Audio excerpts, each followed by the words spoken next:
രഞ്ജിത്ത്, തീർച്ചയായും ഇതിൽ ധന്യരാമൻ പറഞ്ഞതുപോലെ തന്നെ ഒരുപക്ഷെ വിധിയെ വിമർശിക്കുന്ന രീതിയൊക്കെ ഉണ്ട്. പക്ഷേ അതിനപ്പുറത്തേക്ക് കഴിഞ്ഞ ദിവസങ്ങളിൽ നമ്മൾ കണ്ടത് കോടതിക്ക് മേൽ തന്നെ, ജഡ്ജിക്ക് മേൽ തന്നെ വിമർശനങ്ങൾ വരുന്ന ഒരു സാഹചര്യമുണ്ടായിരുന്നു. ഇതിലെ ചില പ്രതികളുമായി ജഡ്ജിക്ക് മറ്റ് ചില ബന്ധങ്ങളുണ്ട് എന്ന തരത്തിലൊക്കെ പോലും സോഷ്യൽ മീഡിയയിലൊക്കെ ആരോപണങ്ങൾ ഉയർന്നു വന്നിരുന്നു. ഏതായിരുന്നാലും ഇപ്പോൾ അങ്ങനെയുള്ള മറ്റുള്ള ആളുകളുടെ ആരോപണങ്ങളൊന്നും തന്നെ വേണ്ട.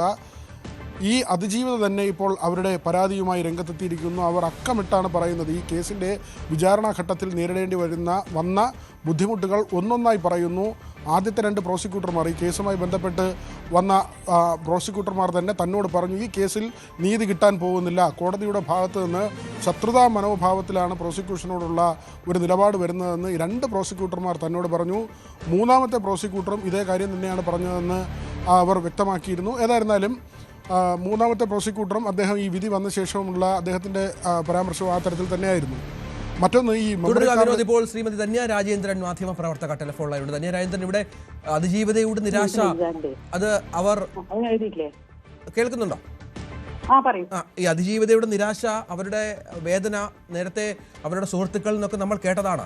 ഇപ്പോൾ അവർ പരസ്യമായി രംഗത്ത് വരുന്നു, വിചാരണ കോടതിക്കെതിരെ നിരാശയാണെന്ന് പറയുന്നു, ജുഡീഷ്യറിക്കെതിരെ അസാധാരണമായ പ്രതികരണം നടത്തുന്നു. എങ്ങനെയാണ് താങ്കളുടെ അഭിപ്രായം? ഇത്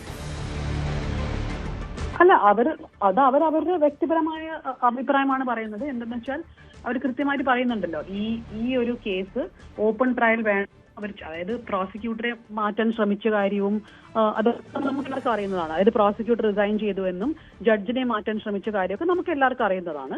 പക്ഷേ ഇതിൽ ചിലപ്പോൾ കേരള ജനങ്ങൾക്ക് അറിയാത്ത ഒരു കാര്യം, അല്ലെങ്കിൽ അത്ര പ്രസക്തിയായിട്ട് അറിയാത്തൊരു കാര്യം, ഈ ഓപ്പൺ ട്രയൽ വേണമെന്ന് സർവൈവറാണ് ചോദിച്ചത്. സാധാരണ സെക്ഷൽ വയലൻസ് കേസുകൾ ഇൻ ക്യാമറ ട്രയലാണ് ഉണ്ടാവാറുള്ളത്.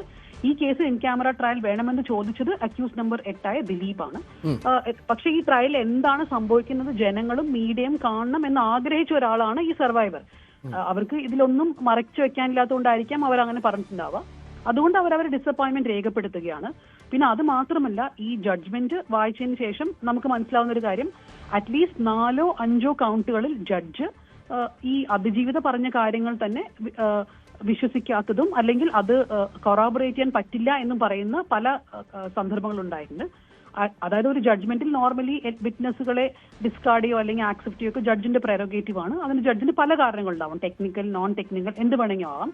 പക്ഷെ ഈ ജഡ്ജ്മെന്റിൽ അറ്റ്ലീസ്റ്റ് ഒരു 4 or 5 കാര്യങ്ങൾ അതിജീവിത പറഞ്ഞത് കൊറാബറേറ്റ് ചെയ്യാൻ പറ്റില്ല, അത് വെറും ഓറൽ ടെസ്റ്റിമണി മാത്രമാണ്. ഇൻക്ലൂഡിങ് ദിലീപിന് അവരോട് ശത്രുതയുണ്ടായിരുന്നു, ദിലീപ് അവരുടെ സിനിമകൾ ഇല്ലാതാക്കി എന്ന് ഇവർ പറഞ്ഞത്, കോടതി പറയുന്നത് ആക്സെപ്റ്റ് ചെയ്യാൻ പറ്റില്ല എന്നാണ്. അപ്പൊ അങ്ങനെ ഒരു വിധി വരുമ്പോൾ തീർച്ചയായിട്ടും അതിജീവിതയ്ക്ക് അത് ഒരു ഡിസപ്പോയിന്റിംഗ് വിധി തന്നെയാണല്ലോ. ആ ഡിസപ്പോയിന്റ്മെന്റ് ആണ് അവർ ഈ സ്റ്റേറ്റസിലൂടെ പറയുന്നത്. ശരി വിനോദ്, ഇത്തരത്തിൽ ഒരു അപ്പീലിന്റെ സാഹചര്യം പ്രോസിക്യൂഷൻ അടക്കം മുന്നോട്ട് വെക്കുന്നുണ്ട്. വിചാരണ കോടതി നമ്മൾ ആ വിധിന്യായം വായിച്ചു നോക്കിയാൽ 10,700 പേജുള്ളതാണ്. നിരവധി സംശയങ്ങൾ ഈ കേസുമായി ബന്ധപ്പെട്ടുണ്ട്.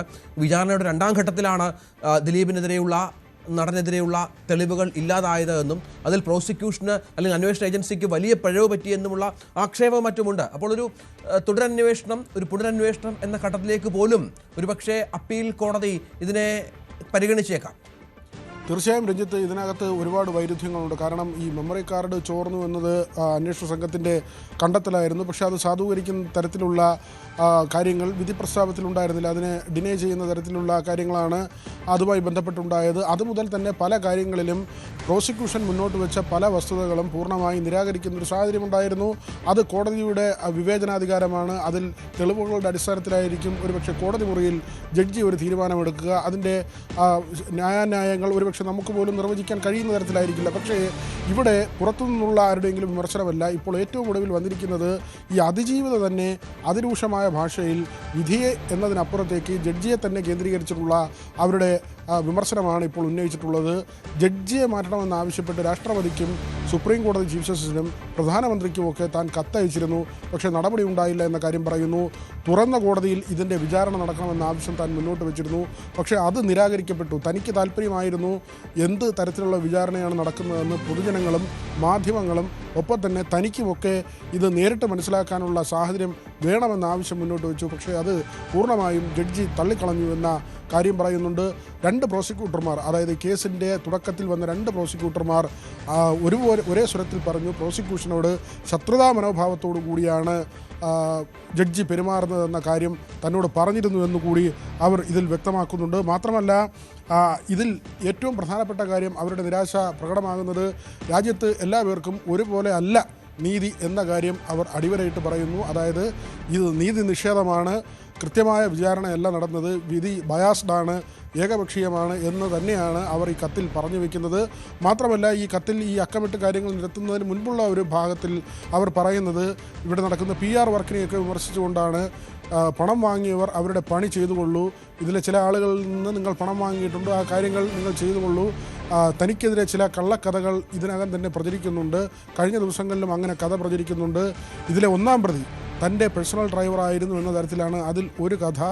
അതുകൊണ്ട് തന്നെ അതിൽ വിശദീകരണമായി നടി പറയുന്നത് തനിക്ക് ഈ ഡ്രൈവറെ അറിയില്ല, അന്ന് ചിത്രീകരണം നടന്ന സിനിമയുമായി ബന്ധപ്പെട്ട് ആ യൂണിറ്റിൻ്റെ ഡ്രൈവറാണ് ഇയാളോടൊപ്പം രണ്ടോ മൂന്നോ തവണ മാത്രമാണ് താൻ യാത്ര ചെയ്തിട്ടുള്ളത് എന്ന കാര്യം. ശരി വിനോദ്, ആജ്ഞ രവീന്ദ്രൻ തുടരുന്നുണ്ട്. ആജ്ഞ, ഇനിയിപ്പോൾ നടിയുടെ ഭാഗത്ത് നിന്ന് എന്ത് നീക്കം എന്നുള്ളതാണ് നമ്മൾ കാത്തിരുന്ന് കാണേണ്ടത്. ഈ വിചാരണ കോടതി വിധിയുടെ വിശദാംശങ്ങൾ ഓരോന്നായി ഈ പുറത്തു വരുന്നൊരു പശ്ചാത്തലത്തിൽ കൂടി മറ്റൊരു അന്വേഷണത്തിലേക്ക്, ഒരു പുനരന്വേഷണമോ തുടരന്വേഷണമോ ആവശ്യപ്പെടാനുള്ള സാഹചര്യം കൂടി അവരുടെ ക്യാമ്പ് അത്തരത്തിലുള്ള നീക്കമുണ്ടോ?